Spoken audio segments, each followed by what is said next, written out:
setelah waktu durasi habis, nyawa mereka satu persatu yang akan menjadi bayaran dari perjanjian ini. Namun, keluarga tersebut justru malah mengiyakan perjanjian tersebut.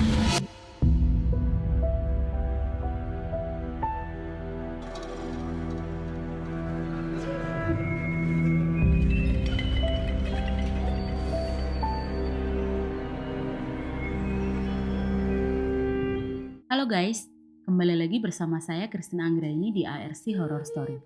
Gimana kabar kalian? Semoga selalu diberi kesehatan ya.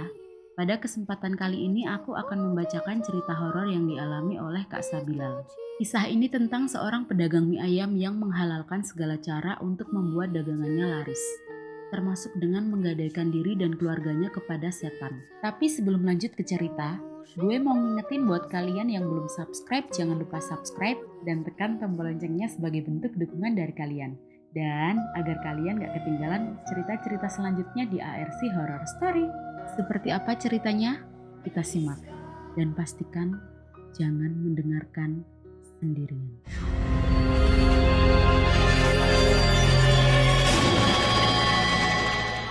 Kemayoran, Jakarta Pusat 2004. Siang itu suasana stasiun Juanda yang merupakan salah satu stasiun kereta ramai seperti biasanya. Berbagai kereta melintasi stasiun tersebut untuk pergi ke berbagai tujuan. Berbagai kelas kereta api mulai dari ekonomi AC, hingga kereta Jawa yang akan pergi menuju ke berbagai kota di Jawa Barat, Tengah, dan Timur. Ramai oleh penumpang yang berjubel memenuhi rangkaian hingga atap kereta. Sementara itu di lantai dasar stasiun Juanda, banyak orang dengan berbagai kesibukannya, seperti pedagang kaki lima, tunawisma, hingga pengamen yang lalu lalang. Kondisi di luar stasiun juga banyak pedagang yang kebanyakan adalah pedagang makanan dan minuman.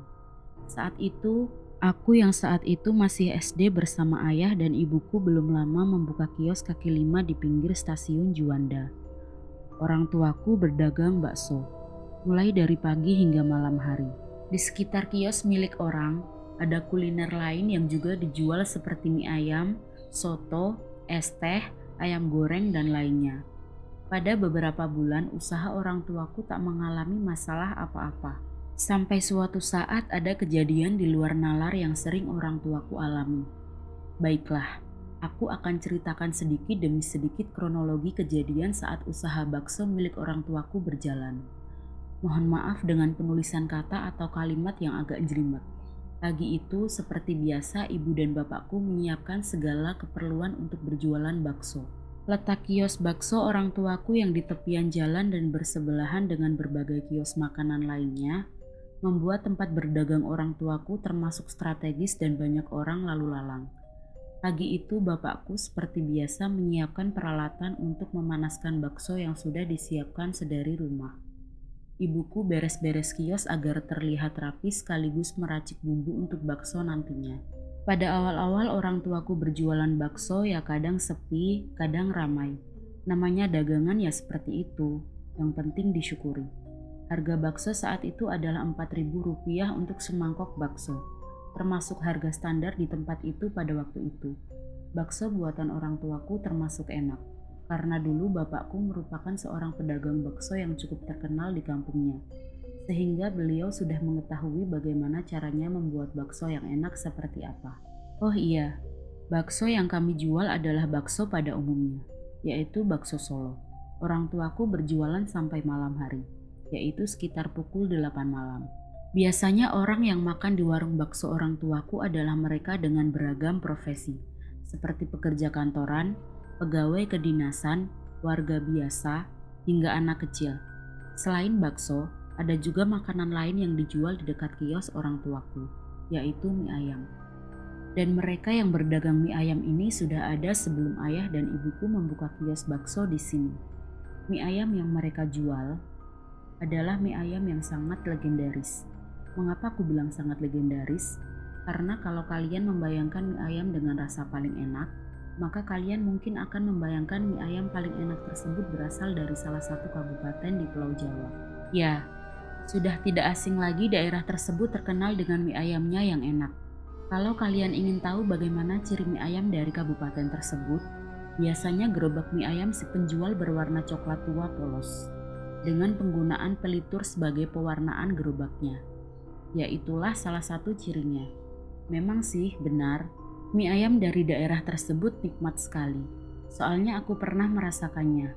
Entah dengan bumbu apa mereka membuat mie ayam seenak itu. Yang jelas, kalau makan mie ayam buatan pedagang dari daerah itu dengan pedagang yang bukan dari daerah lain, akan beda rasanya. Atau hanya lidahku saja yang berbeda. Entahlah, baiklah kita kembali ke cerita.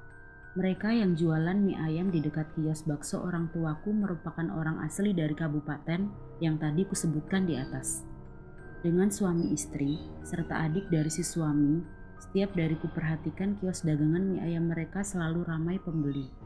Aku berpikir mungkin karena rasanya memang enak, sehingga orang-orang yang sudah pernah merasakannya akan kembali lagi untuk membelinya. Berbeda dengan warung bakso bapakku, kadang sepi, kadang ramai. Aku tak mau berburuk sangka. Sudah rezeki dari Tuhan yang harus disyukuri. Hari demi hari usaha bakso orang tuaku berjalan hingga berlanjut beberapa bulan. Orang tuaku berjualan tidak ada kejadian aneh apapun yang dialami. Namun semakin lama ada kejadian di luar nalar yang dialami oleh bapakku. Saat itu siang hari, bapakku sedang memanaskan dandang yang sudah terisi dengan bakso berserta kuahnya. Dengan api yang besar, bapakku menunggu di dekat dandang bakso tersebut sembari menata mangkok dan mie untuk campuran bakso buat para pelanggan nanti. Biasanya sekitar 20 menit, air dengan bakso yang dipanaskan akan mendidih dan bapakku akan mematikan api kompor. Namun hari ini, saat bapakku sudah menyalakan api besar untuk memanaskan bakso beserta kuahnya di dalam dandang, bapakku tak melihat perubahan kalau kuah baksonya akan mendidih. Bapakku masih menunggu. Ia memastikan tak ada yang menghalangi api sampai ke bagian bawah dandang bakso tersebut. Bapakku masih terus memperhatikan dandang bakso yang kondisi airnya sama saja semenjak pertama kali ia menyalakan kompor. Bapakku menghitung waktu. Sudah sejam lebih ia memanaskan bakso tapi belum mendidih juga kuahnya. Bapakku masih optimis. Ia tetap menjaga apinya pada kondisi besar untuk mendidihkan kuah bakso di dandang itu. Sampai 2 jam lebih berlalu. Kuah bakso yang dipanaskan dengan api besar tadi tak juga kunjung mendidih. Bapakku mulai heran. Tak biasanya ia mengalami kejadian seperti ini. Hingga bapakku penasaran. Ia memasukkan jarinya ke dalam kuah bakso dengan api yang kompornya besar tersebut. Bapakku kaget bukan main. Ternyata airnya hanya hangat, bukan panas. Bagaimana ini bisa terjadi? Bisa-bisanya keanehan ini terjadi. Bapakku bingung lalu ia mematikan kompor karena kesal bakso beserta kuahnya tak kunjung mendidih. Padahal sudah 2 jam lebih ia panaskan. Kejadian aneh yang lain dialami oleh orang tuaku adalah saat melayani pesanan bakso. Kali ini yang memesan adalah kepala stasiun. Bapak kepala stasiun memang sudah biasa memesan bakso di kios orang tuaku. Karena rasanya yang enak, mungkin. Tapi kejadian kali ini adalah kejadian yang membuat orang tuaku menanggung malu. Saat pesanan bakso datang dari kepala stasiun, bapakku meracik seperti biasa. Tak ada kejadian aneh apapun. Sampai bakso siap saji pun tak ada kejadian aneh yang terjadi. Namun saat mangkok bakso berisi bakso pesanan kepala stasiun tersebut hendak diantarkan kepada pemesannya, saat mangkok bakso sudah berpindah ke tangan kepala stasiun, tiba-tiba saja dalam sekejap mata, ada seekor kecoak nangkring persis di atas hidangan bakso di mangkok yang sudah dipegang oleh kepala stasiun tersebut. Astagfirullahalazim, ucap bapakku sembari kebingungan. Pak kepala stasiun juga kebingungan. Kok bisa ada hewan menjijikkan ini tiba-tiba dalam sekejap mata dan langsung berada di atas hidangan bakso ini? Padahal seharusnya apabila ada kecoa yang akan hinggap di atas suatu benda, maka si kecoa akan terbang terlebih dahulu baru hinggap. Lah kok ini tahu-tahu langsung ada dalam kedipan mata. Mata bapakku juga tak lepas dari memperhatikan mangkok bakso yang sedari awal meracik hingga sampai ke tangan kepala stasiun. Namun saat mangkok sampai di tangan kepala stasiun kok tiba-tiba muncul makhluk ini. Pak kepala stasiun yang terkejut hanya berekspresi biasa. Ia menanggapi dengan santai kejadian di depan matanya. Udah pak, gak apa-apa. Diganti saja dengan yang baru. Bapakku yang tak enak hati dengan kejadian tersebut meminta maaf atas peristiwa yang mengejutkannya itu. Dan ia kembali meracik bakso yang baru untuk selanjutnya diserahkan kepada kepala stasiun. Selepas kejadian tersebut, ibu dan bapakku menjadi was-was dengan usaha di warung baksonya.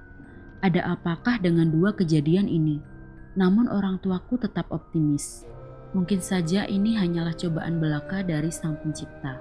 Hari demi hari berlanjut. Warung bakso milik orang tuaku tetap buka seperti biasa. Terkadang dagangan bakso milik orang tuaku sepi pembeli. Aku kadang keluar warung dan melihat ke arah warung mie ayam yang enak itu. Warung mie ayam itu tampak ramai pembeli. Mereka begitu menikmati mie ayam yang mereka santap. Sementara aku melihat kios bakso orang tuaku yang sepi pembeli, aku kasihan kepada mereka. Bapak dan ibuku tak hentinya berdoa agar ada pembeli yang sudi mampir untuk mengisi perutnya di warung bakso orang tuaku. Ya terkadang ada beberapa pembeli yang mampir untuk makan bakso di warung orang tuaku. Walau tak sebanyak pembeli di warung mie ayam itu. Ada sedikit hal yang mengganjal di hati ibu dan bapakku, yaitu saat mereka duduk di kursi depan warung baksonya. Saat ada pengunjung warung mie ayam yang selesai makan di situ dan keluar dari warung mie ayam, mereka seolah merasa keheranan saat keluar dari warung mie ayam tersebut. Kebetulan posisi warung bakso orang tuaku dan warung mie ayam itu letaknya bersebelahan. Pengunjung mie ayam yang baru selesai makan dan keluar, keheranan bukan karena adanya keanehan pada warung mie ayam tersebut. Justru karena mereka kaget kalau ada warung bakso di sebelah warung mie ayam tersebut. Dan bukan hanya 1-2 orang yang keheranan. Namun banyak orang yang merasa janggal karena sebelum mereka mampir untuk makan mie ayam, mereka tidak melihat adanya warung bakso orang tuaku di situ. Padahal letaknya persis bersebelahan. Loh, ini ada warung bakso. Tadi kayaknya nggak ada deh. Lah ini kok ada warung bakso di sini? Tadi aku pas mau ke sini nggak ada deh. Begitulah kalimat yang keluar dari mulut orang-orang yang baru selesai makan di warung mie ayam tersebut saat mereka melangkah keluar. Mereka keluar seperti ada rasa bingung bercampur heran. Bahkan ada sebagian yang sebenarnya ingin makan bakso, namun tidak melihat adanya warung yang menjual bakso di situ. Dan akhirnya mereka memutuskan untuk makan mie ayam saja di warung mie ayam tersebut. Saat selesai makan dan keluar dari warung mie ayam itulah, mereka baru mengetahui bahwa ada warung bakso yang persis berada di sampingnya. Padahal warung bakso orang tuaku tak tutup. Buka dari pagi hingga malam hari. Tulisan baksonya juga kelihatan besar dan dapat dibaca. Tapi mengapa banyak orang tak melihat adanya warung bakso orang tuaku di situ? Barulah saat adanya kejadian itu, ibu dan bapakku yakin kalau ada orang yang tidak senang dengan usaha bakso keluarga kami. Dan berusaha membuat warung bakso orang tuaku sepi bagaimanapun caranya, yaitu dengan menggunakan ilmu hitam, dan dalam istilah penggunaan ilmu hitam ini dapat dikenal dengan julukan pagar gaib. Pagar yang dalam istilah berarti benda yang dipakai untuk membatasi atau menutup suatu tempat agar tak dapat dimasuki oleh seseorang atau hewan. Namun pagar gaib adalah pagar yang tak terlihat yang digunakan untuk menutup suatu objek atau tempat agar tak terlihat oleh mata telanjang, dengan maksud dan tujuan tertentu. Baiklah, singkat cerita, setelah hampir setahun usaha ibu dan bapakku berjalan, orang tuaku akhirnya memutuskan untuk menutup usaha baksonya karena suatu hal. Dan salah satunya adalah sepinya pembeli. Setelah tak berdagang bakso lagi, ibu dan bapakku berkegiatan seperti biasa di rumah. Namun salah seorang kerabat orang tuaku yang rumahnya dekat dengan tempat usaha bakso orang tuaku, dulu menceritakan kalau usaha bakso keluarga kami memang ada yang menjahili agar sepi pembeli. Menurut penuturan kerabat orang tuaku itu, pelakunya adalah sepasang suami istri yang berdagang mie ayam dekat warung bakso orang tuaku itu. Mereka menggunakan pagar gaib untuk menutup pandangan orang-orang yang hendak makan bakso agar tidak jadi makan bakso di warung bakso orang tuaku dan beralih menjadi makan mie ayam. Oh iya, keluarga yang berjualan mie ayam tersebut kabarnya juga mengadakan perjanjian gaib dengan siluman di suatu tempat pesugihan yang cukup terkenal di Jawa Timur. Perjanjian yang mereka lakukan adalah bentuk kontrak kerjasama antara manusia dengan bangsa mereka untuk kontrak nyawa. Mengapa dibilang kontrak nyawa? Karena mereka meminta bantuan dari bangsa siluman agar dilariskan dagangan mie ayamnya dengan durasi sampai sekian tahun. Setelah waktu durasi habis, nyawa mereka satu persatu yang akan menjadi bayaran dari perjanjian ini. Namun, keluarga tersebut justru malah mengiyakan perjanjian tersebut. Seperti seakan sudah terhipnotis oleh rayuan setan yang menghilangkan akal sehat walau dengan nyawa sebagai bayarannya. Namun semua itu hanyalah tipuan semata. Beberapa tahun setelah usaha warung bakso orang tuaku tak lagi berjalan, kami mendengar kabar bahwa satu persatu anggota keluarga mereka yang menjadi pedagang mie ayam di warung tersebut meninggal dengan cara yang tak diduga. Aku lupa penyebab kematian mereka. Yang jelas, yang pertama meninggal adalah si bapak yang berdagang mie ayam. Lalu kemudian disusul istrinya. Lalu kemudian disusul lagi oleh adik si bapak tersebut. Dan akhirnya tidak ada lagi yang meneruskan usaha mie ayam yang mereka geluti. Apakah hanya itu saja? Saat proses penguburan jenazah dari si bapak yang berdagang mie ayam, keanehan terjadi. Saat jenazah hendak dimasukkan ke peti jenazah tidak mampu menampung panjang dari tubuh si bapak tersebut.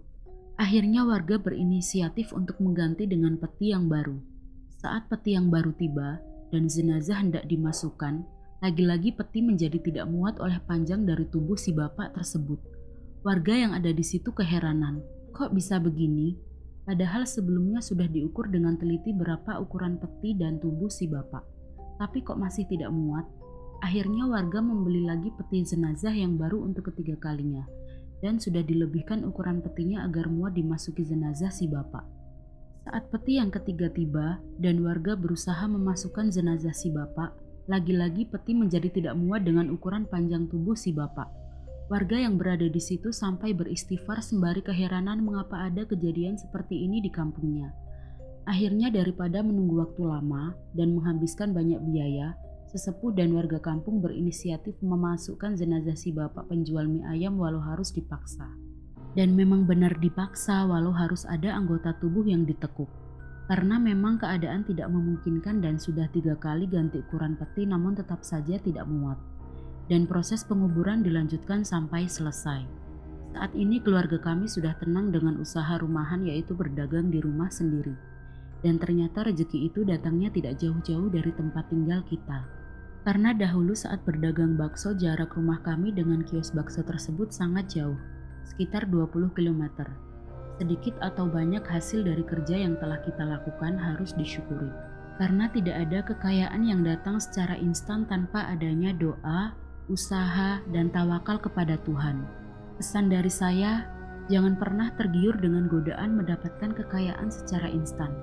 Sedikit atau banyak yang kita dapat, itulah proses menuju kesuksesan. Semoga di balik kisah ini ada manfaat dan hikmah yang dapat kita ambil. Mohon maaf bila ada salah dalam penulisan kata dan kurang detailnya dalam cerita. Atas perhatiannya saya ucapkan terima kasih.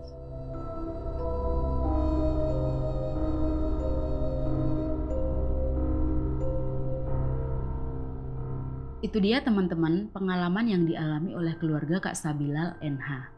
Semoga teman-teman bisa mengambil hikmah dan pelajaran dari pengalaman dari kisah nyata yang dialami oleh Kak Sabilal. Terima kasih buat teman-teman yang sudah mampir ke channel ARC Horror Story. Jika kalian suka dengan ceritanya, silahkan like, share, dan komentar. Jangan lupa juga subscribe dan tekan tombol loncengnya sebagai bentuk dukungan dari kalian di channel ini. Dan agar teman-teman gak ketinggalan cerita-cerita horor selanjutnya di ARC Horror Story. Saya Christine Anggraini. Bye-bye.